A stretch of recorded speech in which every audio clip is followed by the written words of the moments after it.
Good morning. Last video में हमने question number 55 तक डिस्कस कर लिए थे। इस वीडियो में हम क्वेश्चन नंबर 55 के ऑनवर्ड डिस्कस करेंगे। जैसा कि क्वेश्चन नंबर 55 में पूछा था, ब्रशलेस अल्टरनेटर। ब्रशलेस अल्टरनेटर कहाँ यूज होते हैं? आपको पता है कि जो आईसीएफ कोचेस थे हमारे, आईसीएफ कोचेस के अंदर ही वो सेल्फ आईसीएफ कोचेस क्या होते हैं? सेल्फ जनरेटिंग कोचेस होते हैं। सेल्फ जनरेटिंग कोचेस का मींस कि ये जो भी इनके होटल लोड्स हैं उनके लिए ये इलेक्ट्रिसिटी खुद प्रोड्यूस करते हैं, यानी कि इनमें अल्टरनेटर्स होते हैं, ब्रशलेस अल्टरनेटर्स होते हैं। अब इसमें ब्रशलेस अल्टरनेटर जैसे हमारे पता है कि आपको एक तो नॉन एसी कोचेस होते हैं और एक एसी कोचेस होते हैं। तो नॉन एसी कोचेस में जो ब्रशलेस अल्टरनेटर्स हैं उनकी रेटिंग पूछा है, तो उस केस में कितने होते हैं? ये 4.5 किलोवाट का अल्टरनेटर्स होते हैं। और यही अगर एसी कोचेस की बात की जाए तो एसी कोचेस के अंदर जो अल्टरनेटर की कैपेसिटी होती है वो होती है 25 किलोवाट। और कुछ केसेस में 18 किलोवाट के भी होते हैं एसी कोचेस में, बट जनरली 25 किलोवाट का होता है एसी कोचेस, और नॉन एसी कोचेस में 4.5 किलोवाट के। तो क्योंकि एसी कोचेस में हमारे आरएमपीयूज रहेंगे या एसी एयर कंडीशनिंग का सिस्टम रहेगा, तो एयर कंडीशनिंग के सिस्टम की वजह से होटल मतलब हमारा लोड बढ़ गया, और उस लोड को कंपनसेट करने के लिए हमें, या उस लोड को की डिमांड को फुलफिल करने के लिए हमें हाई कैपेसिटी का अल्टरनेटर चाहिए। तो इसीलिए हमारे जो एसी कोचेस होते हैं उसमें जो अल्टरनेटर यूज होते हैं वो 25 किलोवाट के होते हैं।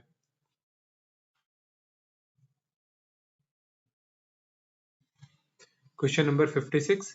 What is the maximum relative humidity level inside the air conditioning compartment of broad gauge AC LHB coaches after which dehumidification gets actuated? इसमें ये पूछा गया कि जो एयर कंडीशनिंग कंपार्टमेंट होते हैं ब्रॉड गेज के, मतलब ब्रॉड गेज एसी एलएचबी, उसमें डिह्यूमिडिफिकेशन कब एक्चुएटेड हो जाएगा, यानी कब डिह्यूमिडिफिकेशन हो जाएगा। और खास बात है, आपको एक चीज बता देता हूँ, कई बार ये पूछा जाता है कि जो डिह्यूमिडिफिकेशन है, यानी कि ये वाला जो चीज है डिह्यूमिडिफिकेशन का फंक्शन है, वो क्या आईसीएफ कोचेज में होता है? तो आईसीएफ कोचेज में डिह्यूमिडिफिकेशन का फंक्शन नहीं होता है। ये केवल जो अभी जो नए एलएचबी कोचेज आ रहे हैं उसी में ही डिह्यूमिडिफिकेशन का फंक्शन है। तो इसमें डिह्यूमिडिफिकेशन में बेसिकली क्या होता है कि अगर ह्यूमिडिटी बढ़ जाती है तो वो हॉट एयर इंजेक्ट करके उसकी डिह्यूमिडिफायर्स लगे रहते हैं, और वो क्या बेसिकली डिह्यूमिडिफायर भी क्या होते हैं कि हॉट मतलब एयर को इंजेक्ट किया जाता है जिससे ह्यूमिडिटी लेवल कम हो जाता है। इस तरीके का सिस्टम रहता है डिह्यूमिडिफिकेशन में। तो ये कब एक्चुएट हो जाएगा? जब वहां की ह्यूमिडिटी जब हमारी 60% से ज्यादा हो जाएगी। अगर 60% से ज्यादा ह्यूमिडिटी लेवल हो रहा है एलएचबी कोचेस में तो ये एक्चुएट हो जाएगा और डिह्यूमिडिफिकेशन शुरू होगा, और ऐसा कुछ भी आईसीएफ कोचेस में नहीं है। Question number 57. What is the total capacity in tons of refrigeration of RMPUs of an LHB AC 3-tier coach? अब इस कोचेज में टोटल कैपेसिटी पूछा है, total capacity in tons of refrigeration of RMPUs of an LHB. अब total capacity जैसा कि मैंने बताया था कि एक जो आरएमपी होता है वो 7 टन का होता है, और थ्री टीयर जो एसी कोचेज हैं हमारे उसमें 2 आरएमपीयूज लगे होते हैं, 2 आरएमपीयूज आर देयर। तो टोटल कितनी होगी? 7 ton plus 7 ton, that means it is 14 ton. तो राइट आंसर इज 14 टन। और यही फर्स्ट ईयर एसी कोचेज होता है, उसमें एक ही आरएमपीयू होता है। तो दैट मीन्स अगर उसमें पूछा जाता है फर्स्ट ईयर में तो क्या होता है आंसर? 7 टन। और सेकंड एसी में भी 2 आरएमपीयू होते हैं तो उसमें भी 14 टन हो जाता है। Question number 58. What is the measured what is measured in a coach using double test lamp? Double test lamp method से क्या कोच में मेजर किया जाता है? तो इसमें जो अर्थिंग होता है, अर्थिंग हमारे कोचेस की वो मेजर की जाती है। जनरली अर्थिंग का कोई फॉल्ट आ गया, कुछ भी आ गया, तो हम डबल टेस्ट लैम्प मेथड से यूज करते हैं। तो अर्थिंग से हम earthing in the coach is measured using double test lamp. What is the capacity of alternator of end of generation power car on Indian Railways? अब इसमें पूछा गया है कि कैपेसिटी क्या होती है? What is the capacity of alternator of an end of generation power car on Indian Railways?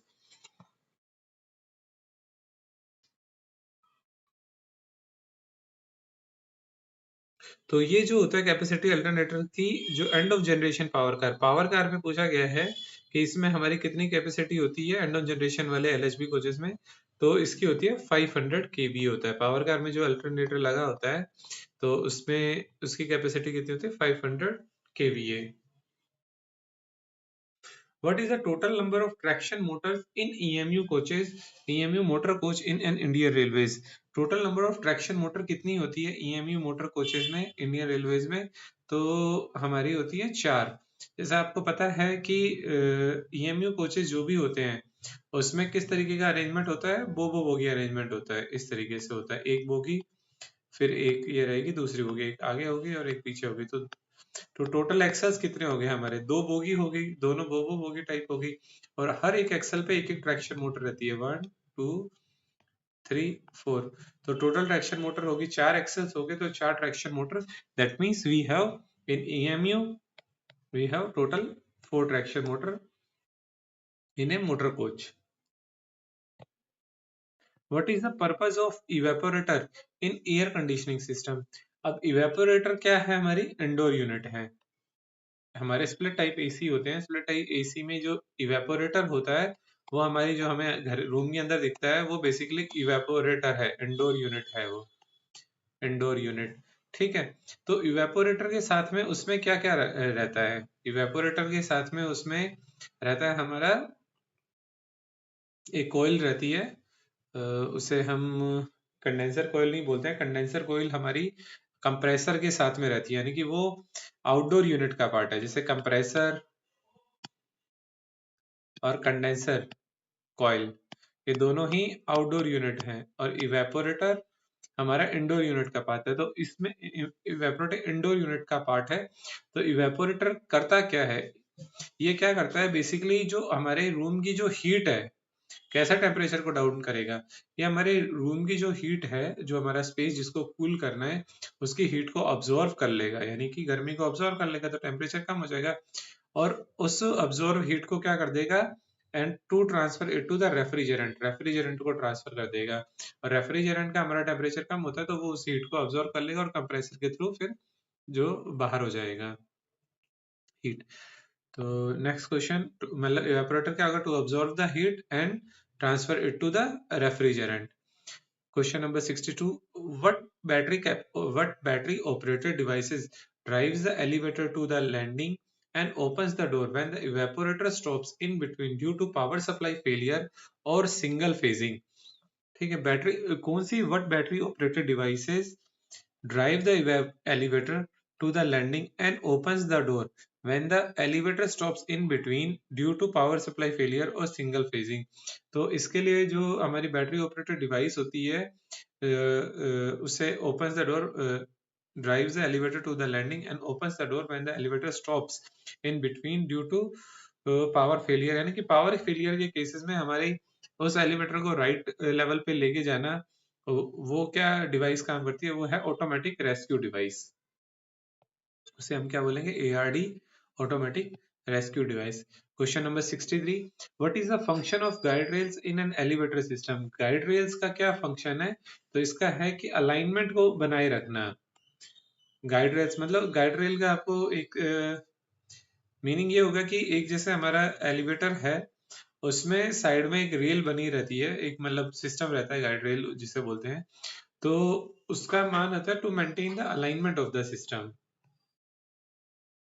Question number 64, as per RDSO specification 2019, what is the nominal speed prescribed for the escalator to be provided in the railway stations? तो इसमें nominal speed क्या होती है? 0.5 millisecond. और इसी तरीके से एक एग्जाम 0.5 मिलीसेकंड, और एक जो इसी का दूसरा पार्ट मतलब आप ये बोलेंगे, ये तो हमारा एक और जो एग्जाम हुआ था AEE 70% 18th मई वाला, उसमें इसका एंगल पूछा था। तो जो हमारा एलिवेटर होता है उसका एंगल कितने एंगल पे होती है प्रेस्क्राइब? 30 डिग्री पर।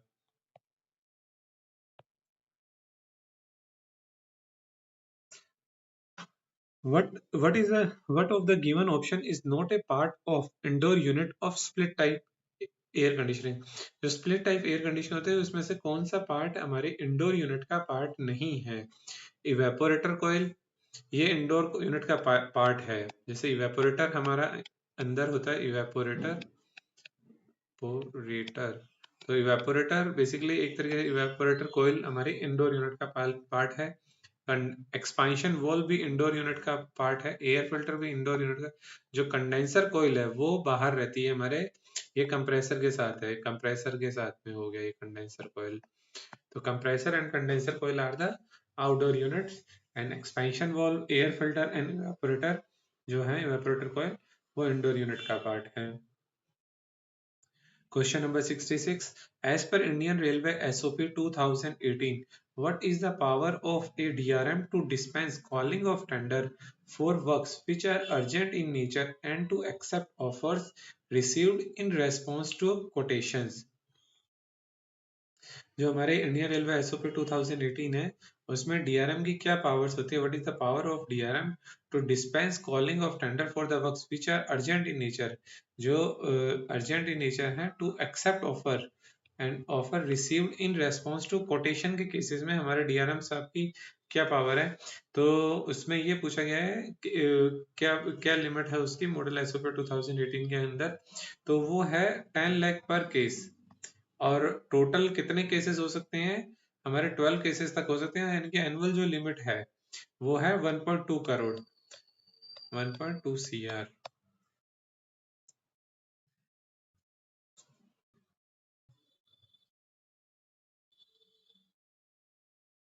Question number 67.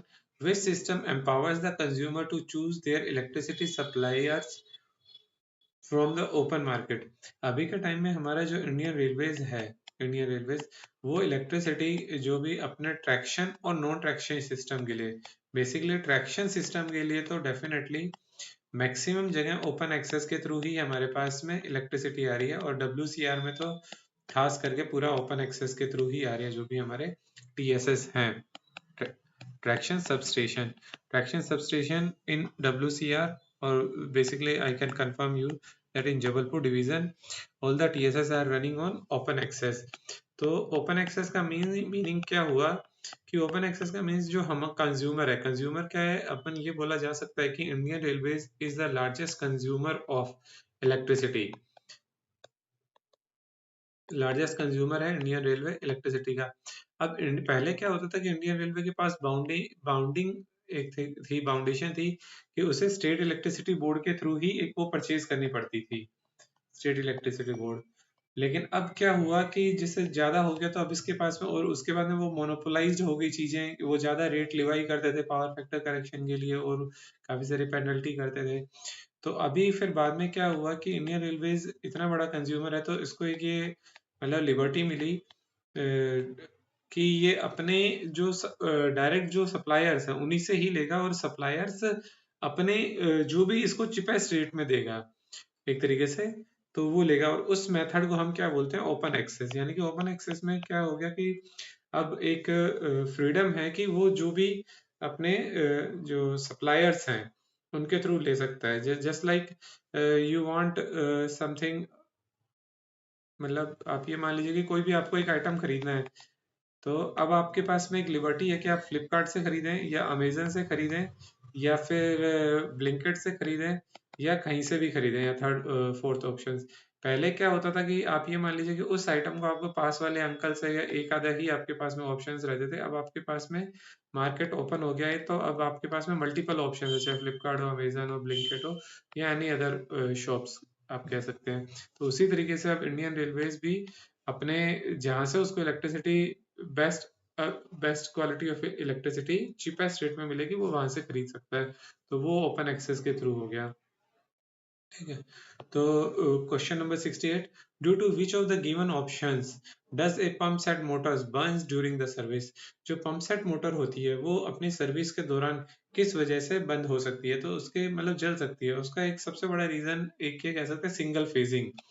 जब भी हमारे पास में जैसे मान लो 3 फेज मोटर है और उसमें से केवल एक फेज आ रहा है या 2 फेज आ रहे हैं, तो उसकी वजह से क्या होता है कि मोटर पे एक्सेसिव लोड पड़ता है और वो जल जाती है। तो सिंगल फेजिंग इज मतलब अ, है इसका आंसर।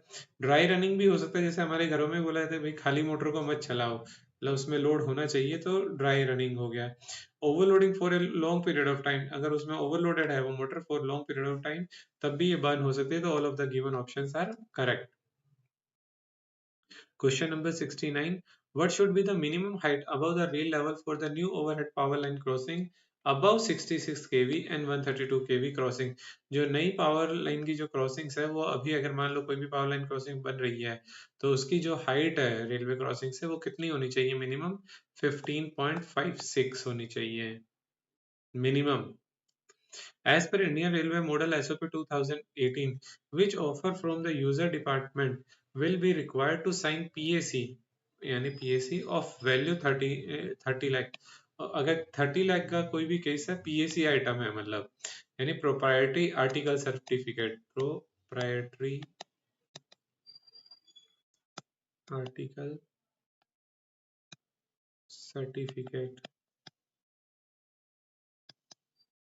मतलब जैसा ये मान लीजिए कोई भी एक आइटम है जैसे मान लीजिए कि इंडियन ट्रैक्शन सिस्टम में होने वाला न्यूट्रल सेक्शन जो कि पीटीएफ टाइप का है तो ये पीटीएफ टाइप का अगर आपको मान लीजिए कि एक गैलन टाइप का होता है गैलन बनाती है कंपनी और एक अर्थर फ्लोरी बनाती है. अब ये डिसाइडेड हुआ कि अर्थर फ्लोरी का ही लगाना है तो अर्थर फ्लोरी का लगाना है तो वो एक तरीके से पीएसी आइटम हो गया है क्योंकि हमें यही आइटम चाहिए पर्टिकुलर यही आइटम चाहिए तो हम इसी के जो सप्लायर होगा उसी से हम कांटेक्ट करेंगे तो वो पीएसी आइटम हो गया. तो अगर 30 लाख तक गए तो पीएसी आइटम के केस में वो किसके पास में आ जाता है वो पीएचओडी और सीएचओडी के पास में उसकी फाइल जाती है मतलब उसके पास में सैंक्शनिंग अथॉरिटी है PHOD principal head of the department.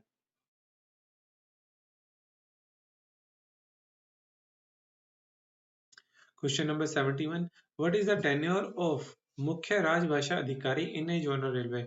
जो अब देखो जोनल रेलवेज में पूछा है तो हमारे क्या हो जाएंगे जीएम सर हो जाएंगे और यही डिविजनल लेवल पे पूछा था तो डीआरएम सर हो जाते. तो राइट आंसर अच्छा टेन्योर पूछा गया है तो टेन्योर ऑफ मुख्य राजभाषा अधिकारी सॉरी ये थोड़ा आंसर गलत बता दिया मुख्य राजभाषा अधिकारी है तो उनका टेन्योर कितना होता है 1 ईयर रहता है. ये आंसर गलत है टेन्योर पूछा है तो टेन्योर क्या हो गया 1 year.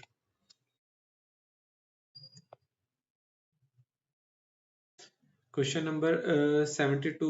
The award scheme for encouraging the literary talent of the railway officials for poetry collection is named after which poet? जो पोएट्री कलेक्शन के लिए जो अवार्ड दिया जाता है वो देखो पोएट्री जब भी पूछा जाए तो आंसर क्या हो जाएगा मैथिली शरण गुप्त. मैथिली शरण गुप्त मैथिली शरण गुप्त होता है जो पोएट्री के लिए दिया जाता है पोएट्री कलेक्शंस मतलब काव्य के लिए एक तरीके से साहित्यिक प्रभाव को प्रोत्साहित करने के लिए काव्य संग्रह के लिए क्या होता है मैथिली शरण गुप्त.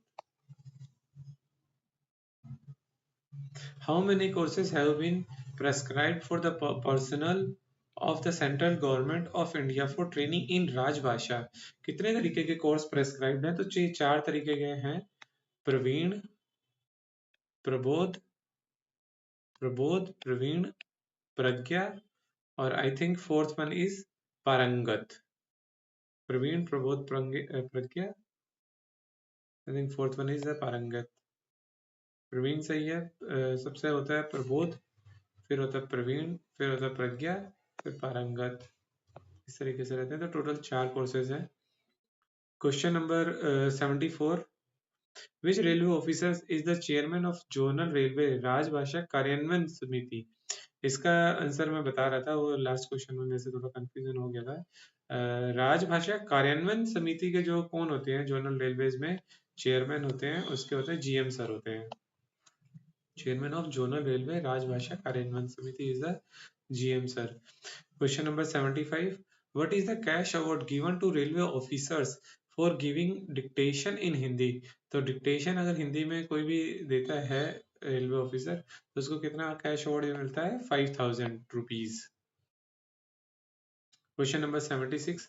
Who are eligible to participate in rail यात्रा वृतांत अवार्ड? तो ये रेल यात्रा वृतांत अवार्ड आप कोई भी इंडियन सिटीजन है ऑल सिटीजन ऑफ इंडिया को मिल सकता है. कोई भी रेल यात्रा के ऊपर वृतांत लिखे अपनी स्टोरी लिखे तो ऑल सिटीजन ऑफ इंडिया.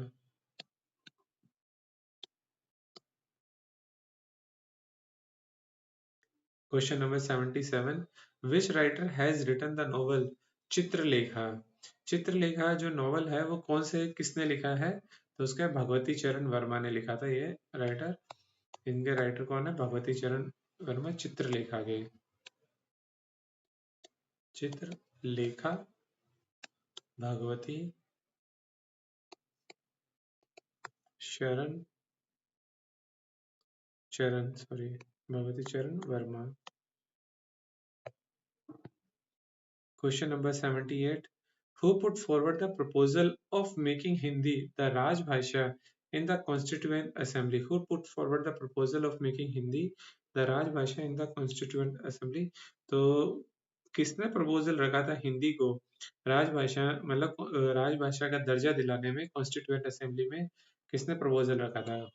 ठीक है, तो उसके लिए जो राजभाषा को दर्जा तो दिलाने के लिए हिंदी का जो प्रपोजल रखा था उसके हैं गोपाल स्वामी अयंगर।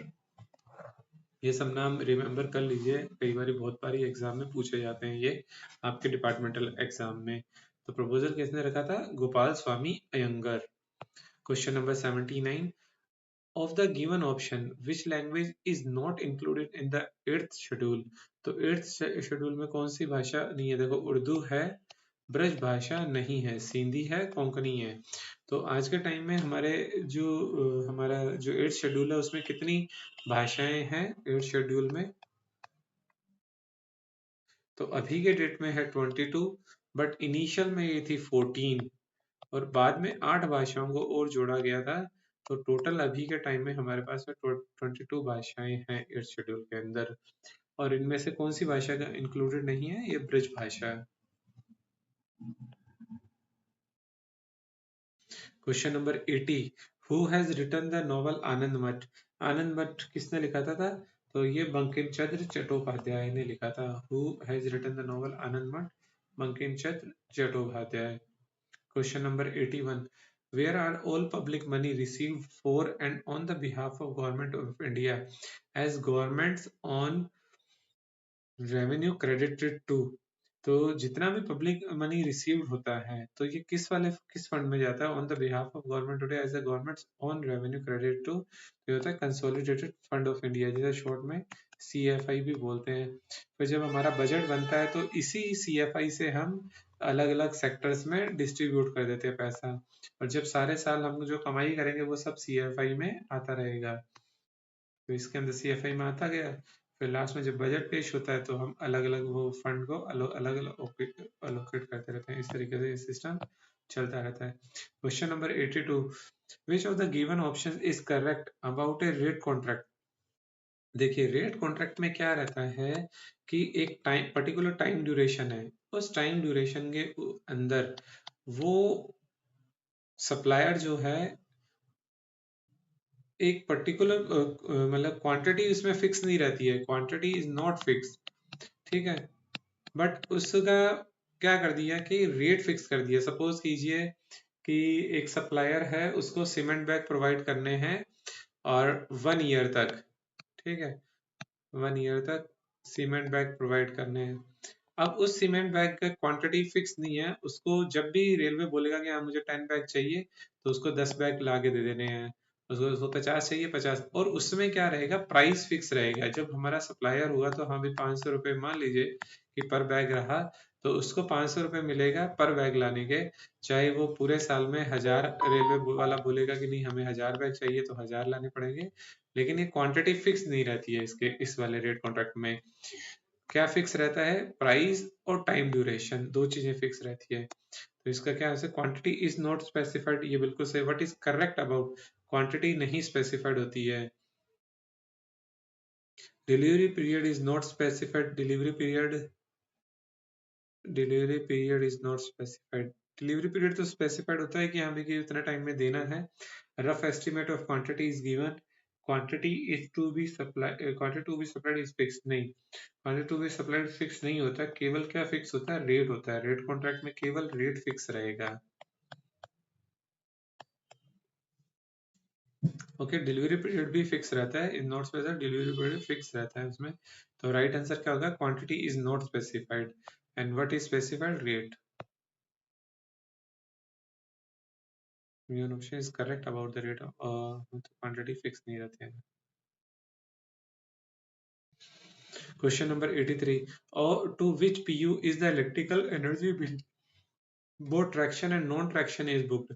जो हमारे इलेक्ट्रिकल एनर्जी बिल्स होते हैं वो प्राइमरी यूनिट है, जो भी बहुत ट्रैक्शन एंड नॉन ट्रैक्शन के केसेस में वो किस प्राइमरी यूनिट के अंदर बुक किए जाते हैं, वो बुक किए जाते हैं प्राइमरी यूनिट 30 के अंदर।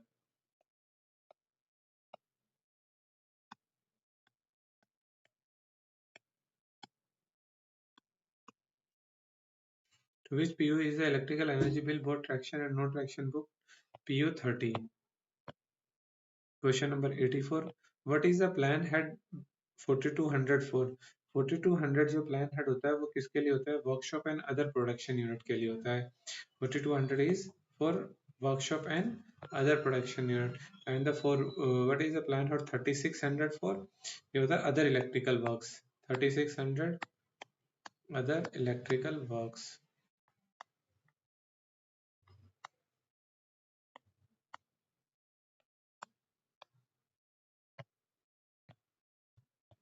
What is war phase? War phase क्या होता है कि जैसे कई बार क्या होता है कि सप्लायर से मतलब कोई सामान रेलवे से ट्रांसपोर्ट हो रहा है, बट वो रेलवे के प्रीमाइसिस में पड़ा है, उसको लेने कोई नहीं आ रहा है, मतलब जो भी उसका ओनर है उसको लेने नहीं आ रहा, तो उसके ऊपर जो पेनल्टी लगेगी वो उसे हम बोलते हैं wharfage penalty on failing to remove consignment from the railway premises in the stipulated time. यानी कि रेलवे के प्रीमाइसिस में एक उसको पर्टिकुलर टाइम दिया गया है कि भाई तुम्हें वो कंसाइनमेंट हटा लेना है, लेकिन वो कंसाइनमेंट नहीं हटा रहा है तो कुछ पेनल्टी लगती है, तभी वो पेनल्टी जब जमा कराया जाता है तब फिर वो कंसाइनमेंट उसको रिलीज कर दिया जाता है। तो वॉरफेज वो होता है, penalty on failing to remove a consignment from the railway premises in the stipulated time. Question number 87, what is the wagon turn around expressed in? Wagon turn around क्या होता क्या है कि सपोज कीजिए कि जैसे ये कोच है, ये कोच नहीं सॉरी वैगन्स है, ठीक है, ये वैगन्स हो गए।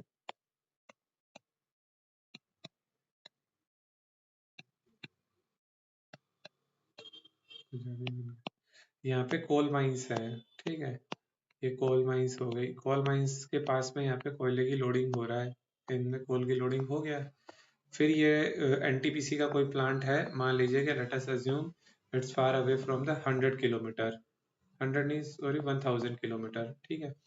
अब ये जो रैक है, ठीक है, ये जो हमारा 52 वैगन 54 होता है शायद आई थिंक, या 59 जो भी होगा, ये पूरा सेट यहाँ तक चला, ठीक है। इसको यहाँ तक पहुँचने में एटलीस्ट 2 डेज लग गए मान लेते हैं, या 1 डे के अंदर ये पहुँच गया, यानी 24 अपन नहीं मान लेते हैं। ये यहाँ से चला सोर्स से, यानी कि यहाँ पे लोडिंग हुआ, कहीं ना कहीं से तो मानना पड़ेगा, या यहाँ से मानो वहां पहुंचाओ, तो हमने ये माना कि यहाँ से ये लोड हुआ, फिर ये चला, फिर ये वापस खाली होगा यहाँ पे एनटीपीसी के प्लांट में, और फिर ये वापस चला है। तो मान लेते हैं कि इसको 1 डे में यहाँ पहुंचने का टाइम लगा और 1 डे में फिर ये रिटर्न हो गया है, तो ये 2 डे के अंदर घूम के आ रहा है ये वापस। तो इसका क्या हुआ, वैगन टर्न अराउंड 2 डेज हो गया। आई होप ये क्लियर हो गया होगा। तो अभी क्या है, रेलवे की पॉलिसीज क्या है कि जो भी उसके पास में असेट्स हैं, मान लो कि ये क्या हुआ, एक असेट हुए इसके जो कोचेस मतलब सॉरी बॉक्सेस बोलते हैं, या बॉक्स बोल दीजिए, या बॉक्सन, जनरली इसको बॉक्सन बोला जाता है एमटी को, ठीक है। तो ये जो इसके बॉक्सेस थे, इसको मैक्सिमाइज करना है, ताकि क्यों कैसे कर सकते हैं अब इसका, तो इसके मैक्सिमम अगर स्पीड है, इसके मल्टीपल मेथड्स है कि हमारे ट्रैक की जो कैपेसिटी है उसको बढ़ाया जाए, यानी कि ट्रैक की जो स्पीड है मैक्सिमम स्पीड है उसको बढ़ाया जाए, ठीक है, हर जगह सेक्शनल स्पीड को बढ़ाया जाए, और जो सीईओज होते हैं क्वेश्चन ऑर्डर वो मिनिमाइज किया जाए, मतलब स्पीड रिस्ट्रिक्शंस कम की जाए। और इनके भी जो बॉक्सेस हैं, जैसे सी एंड डब्ल्यू डिपार्टमेंट हो गया, या फिर जहाँ पर इनका मैन्युफैक्चर होती है, जैसे मान लीजिए इसकी मैक्सिमम परमिसिबल आरडीएस स्पेसिफाइड करती है 90 kmph। Earlier let us assume कर लेते हैं पहले 60 kmph था, अब इसको मॉडिफाई वगैरह करके इसको 90 तक पहुंचा दिया। तो अब क्या किया कि अब ये जल्दी जाएगा, जल्दी पहुंच पाएगा, स्पीड बढ़ गई, ट्रैक की स्पीड बढ़ गई, और ये रिटर्न भी जल्दी होगा। तो मान लीजिए कि इसको जाने में अभी आधा दिन लगा और आने में भी आधा दिन लगा, सपोज कीजिए 12 आवर्स, तो wagon turn around will reduce by 1 day, ठीक है। तो जितना कम वैगन टर्न अराउंड होगा उतना ही मैक्सिमम यूटिलाइजेशन ऑफ रिसोर्सेज होगा। तो हम वैगन टर्न अराउंड को किस में डिनोट किया, डेज के अंदर, कि भाई कितना दिन लग रहा है उसको। जनरली 2 दिन नहीं लगता उसको भी, क्योंकि सोर्स जहाँ है और जहाँ कंजप्शन है, जहाँ पे थर्मल पावर प्लांट है, जनरली क्या होता है कि कोल की माइन जहाँ है वहाँ नियर बाय कम है प्लांट, उसके दूसरी मतलब डिस्टेंस पे जाता है। जैसे सिंगरौली के अंदर एक जैसे माइंस है, तो उस वहां से जब कोयला लोडिंग होता है तो वो मतलब अदर स्टेट्स में जा रहा है, यूपी में जा रहा है, कहीं महाराष्ट्र में जा रहा है, गुजरात में जा रहा है, तो काफी डिस्टेंस लगता है। तो ये सब चीजें, क्योंकि बेसिकली हमारे पास में कोल माइंस का है, झारखंड में है या छत्तीसगढ़ में है, बेसिकली इंडिया के जो कोल रिजर्व है। और कंजप्शन तो हर जगह ही है। हम फॉरेन से भी एक्सपोर्ट इंपोर्ट करते हैं कोल्स, ऑस्ट्रेलिया से करते हैं, ऑस्ट्रेलियन कोल जिसे बोलते हैं, अफ्रीकन कोल करते हैं। तो ये सब चीजें हैं, तो वो हम जैसे पोर्ट्स हैं, पोर्ट्स के थ्रू आता है। अब पोर्ट के पास में भी, वहां पे भी ये सब लोडिंग होता है, इन्हीं के अंदर ही लोडिंग हो रहा है। शिप से उतरेगा, शिप से उतर के हमारे ट्रेन के अंदर ये लोड हो गया, फिर जो नियर बाय प्लांट्स है जहाँ से डिमांड है तो वहां तक गया और फिर रिटर्न हुआ। तो आजकल इनको भी प्रायोरिटी बेसिस पे चलाया जाता है सब इनको बॉक्सेस को, ताकि मैक्सिमम यूटिलाइजेशन हो सके सब रैक्स का। Next question, question number 88।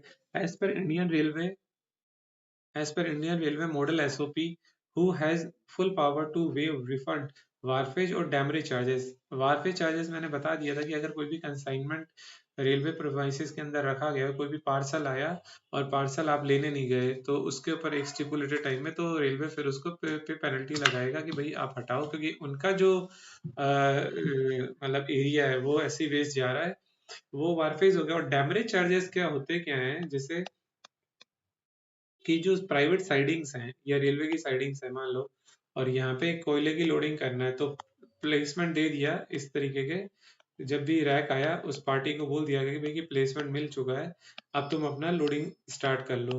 तो लेट अस अज्यूम कि उसको दिया गया फ्री जो टाइम होता है, उसको मतलब लोडिंग के लिए दिया गया टाइम, वो कुछ फ्री टाइम रहता है, मान लो कि 12 आवर्स दे दिया या हाफ डे दिया गया, सपोज कर लीजिए, या 12 आवर्स मान लीजिए, 12 आवर्स या आई थिंक 8 आवर्स होता है या जो भी होता है। लेकिन उसने 8 आवर्स के अंदर अपना लोडिंग यूज खत्म नहीं किया, यानी उसने रिलीज नहीं किया, उसे रिलीज बोलते हैं प्लेसमेंट देना और फिर रिलीज करवाना। तो उसने रिलीज नहीं किया, प्लेसमेंट मिल गया, प्लेसमेंट मिलने के बाद में टाइमर शुरू हो गया, 8 आवर्स तक उसने, लेट अस अज्यूम जो भी फ्री टाइम होता है, मुझे एग्जैक्टली पता नहीं है, तो वहां तक उसने रिलीज नहीं किया। उस रिलीज होने के बाद में मतलब सॉरी, तो उसने 4 घंटे और बाद लगा दिए, ठीक है, और टोटल उसका टाइम कितना हो गया, 12। तो अब जो 4 घंटे उसने जो असेट वेस्ट किया, यानी कि ये जो उसका यूटिलाइजेशन होना था इस कोच का, लेकिन उसकी डिटेंशन की वजह से उस असेट का प्रॉपर नहीं हुआ यूटिलाइजेशन। ट्रैक भी हमारा किसी और वेस्ट गया, रेलवे का वेस्ट इन द सेंस कहीं और उसको लोडिंग देना था, मान लीजिए। तो इसकी वजह से रेलवे उसके ऊपर एक फाइन लगाती है, उस फाइन को क्या बोलते हैं, या चार्जेस लगाती हैं, तो उसे डैमरेज चार्जेस बोलते हैं, यानी कि detention due to no loading by the party, ये कह सकते हैं, ठीक है। तो वो डैमरेज चार्जेस, तो इसकी जो पावर्स हैं इसको वेव ऑफ करने की, तो वो किनके पास होती है, एजीएम सर के पास होती है। कि हाँ भाई एजीएम चाहे तो मल्टीपल रीजंस हो सकते हैं, हो सकता है शंटिंग ना हुआ हो, या हो सकता है एनीथिंग, मतलब कुछ भी रहा हो, या बारिश आ गई हो, कुछ भी रहा हो, तो उसकी वजह से उसके पास में पावर है, एजीएम सर के पास में, वो उसको वेव ऑफ कर सकता है या रिफंड कर सकता है डैमरेज चार्जेस को और वॉरफेयर चार्जेस को। जैसे डैमरेज चार्जेस वगैरह कमर्शियल डिपार्टमेंट डील करता है इसको, ये सब चीजें हैं। Question number 89, what is the full form of SLT in respect of tenders on Indian Railways. Full form क्या होता है एसएलटी का, एसएलटी होता है ये अपना होता है special limited tender, special limited tender, special limited tender होता है in respect of tender on the Indian Railways. Question number 90, what is the highest statutory audit organisation in Indian Railways. तो हाईएस्ट स्टैट्यूटरी जो organisation है India के अंदर, Indian Railways नहीं sorry, India के अंदर, वो होता है C and A G, controller, CUMP, controller and auditor general of India. CNDG Controller and Auditor General of India is the highest authority. What does PPO stand for in respect of retirement? PPO means क्या होता है? PPO होता है pension payment order. PPO stands for in respect of retirement. PPO is pension payment order.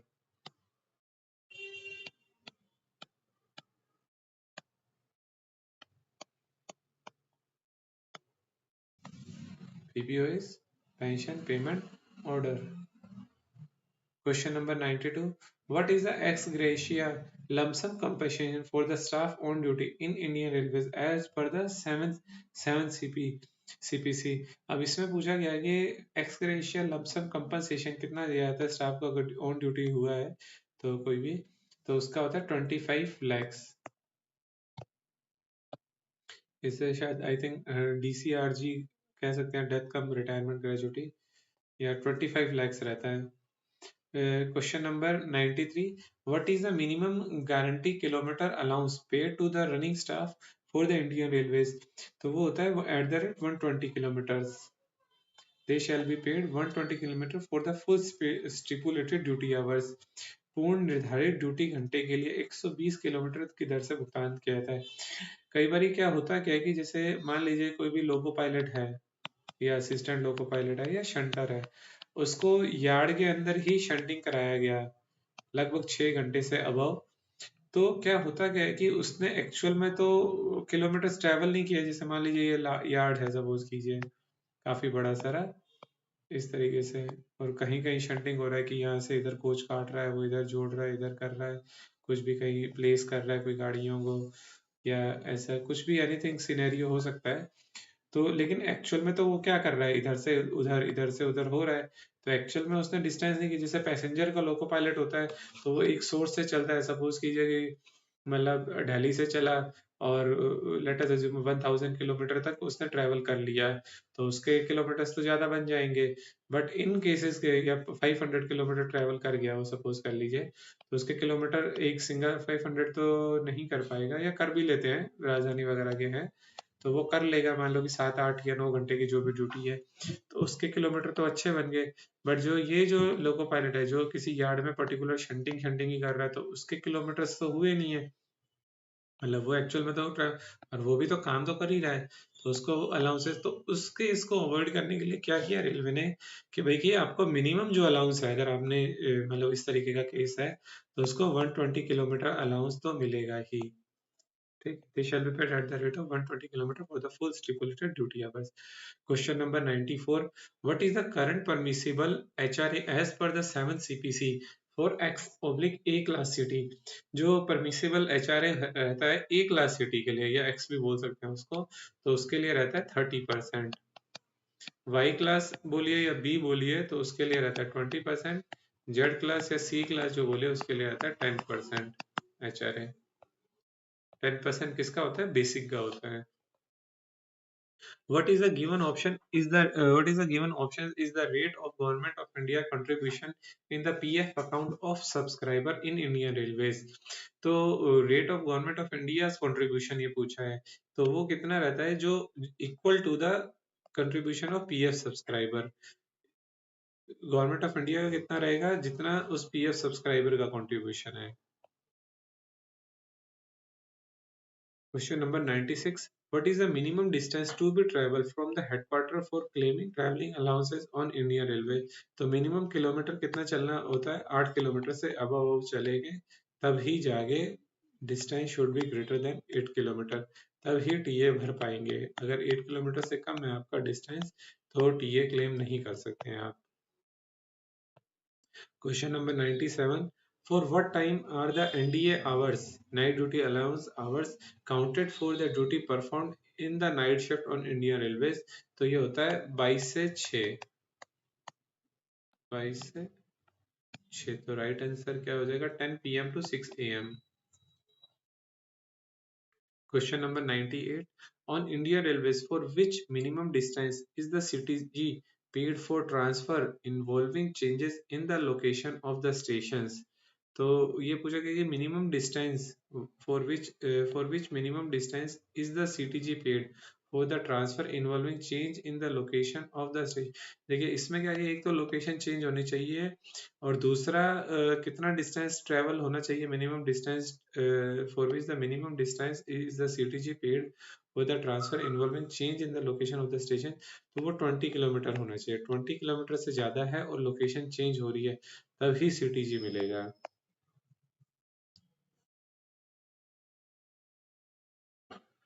20 kilometre. Question number 99 on Indian Railway, what is the pension given when the railway employee retires after completing 60 year of age of called? तो क्या on Indian Railway what is the pension given when a railway employee retires after completing 60 year of age called? 60 year की as उसने complete कर ली है किसी railway employee ने, तो उसे उस तरीके का रिटायरमेंट होगा, तो उस रिटायरमेंट को क्या बोलते हैं? Superannuation. Superannuation retirement. Superannuation pension पूछा है, on what pension is given? Superannuation pension, और उस रिटायरमेंट को बोलते हैं सुपर एनुएशन रिटायरमेंट। ठीक है, और इस तरीके से रहता है, सुपर एनुएशन पेंशन मिलेगी उसको। Question number 100, what will be the normal retirement date of Indian railway employees whose date of birth is 1159? तो इसमें 60 इयर्स कब होंगे इसके? इसमें 60 जोड़ देते हैं हम, 9 5 5 10 11 2019 आ रहा है, यानी कि 1/1/2019 आ रहा है। लेकिन अब इस केस में 2019 के अंदर एक एक का नहीं होगा, इसका 2018 में ही रिटायरमेंट हो जाएगा। समझ में आ रहा है? एक दिन के लिए अब एक्चुअल में 1 तारीख को कभी रिटायरमेंट होता नहीं है, मतलब 60 ईयर। तो इसका क्या होना चाहिए, मतलब टेक्निकली अगर देखा जाए तो पूरा महीना करना है तो 31 को होना चाहिए, लेकिन अब 1 तारीख का है, सपोज कीजिए केस, तो 1 तारीख में क्या करती है, उसको बैक डेट में पीछे वाले महीने के अंदर ही रिटायरमेंट दिया जाता है, तो उसको मिलेगा 31/12/2018 के अंदर। ये काफी अच्छा क्वेश्चन है और ये कई बार पूछा भी जाता है। 31/12/2000, तब इस केस में रिटायरमेंट क्या हुआ, 60 ईयर की एज से एक दिन कम ही पहले ही उसको रिटायरमेंट दे दिया जाता है, 31/12/2018 में। How many sets of privileges passes will employee of Group A B services in Indian Railway who have served for more than 20 years get after retirement? How many privileged passes will the employee of Group A and B service of India who have served for more than 20 years get after retirement? अगर किसी भी railway कर्मचारी ने में A और B services में है और उसको कितने पासेस मिलेंगे रिटायरमेंट में? तो 3 सेट्स मिलेंगे।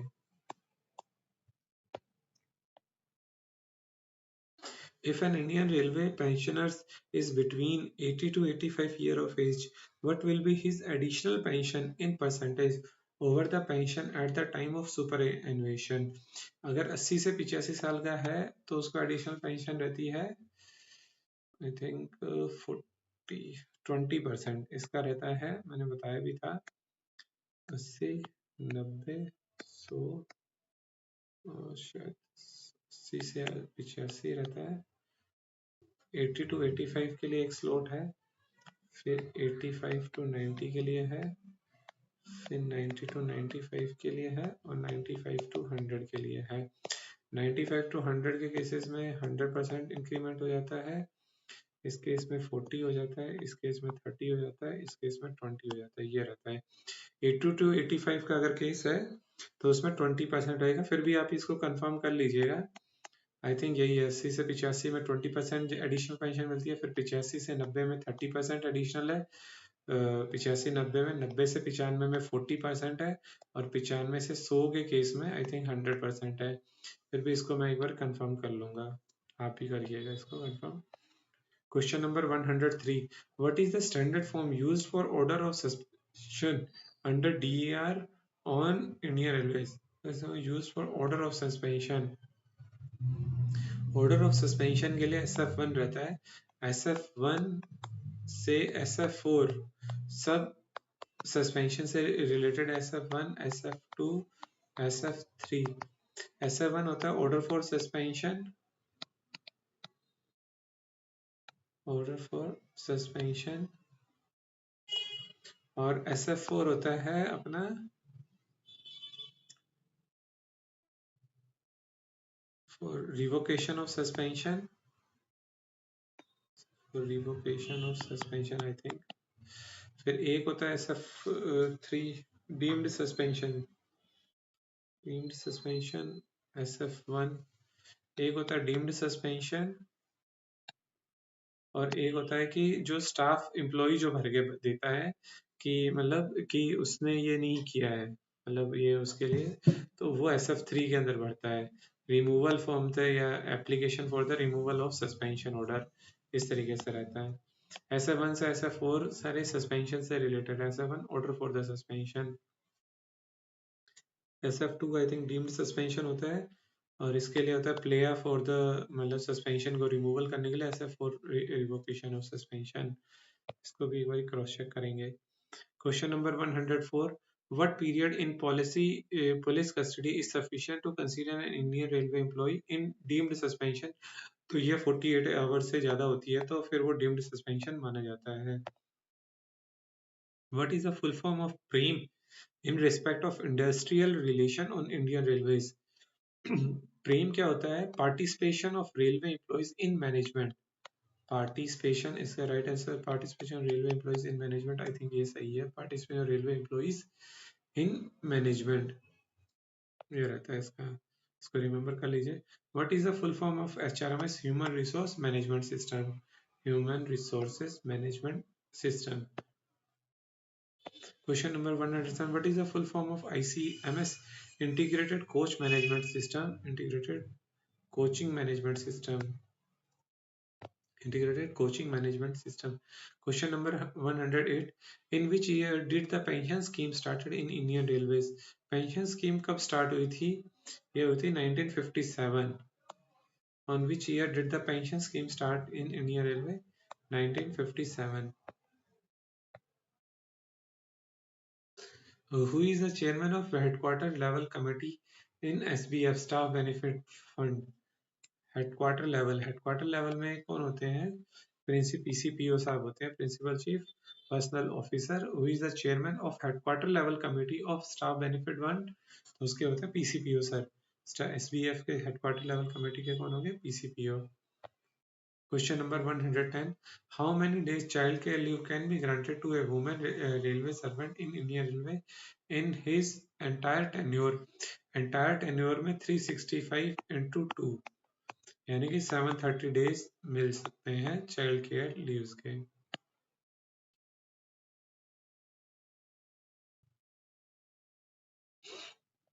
730 डेज। इस तरीके से हमने इस वीडियो के अंदर रिमेनिंग क्वेश्चंस को डिस्कस किया। आप भी अपने सजेशंस दे सकते हैं कमेंट्स के माध्यम से कि किस तरीके से वीडियोस को और इम्प्रूव किया जाए। Thanks for watching.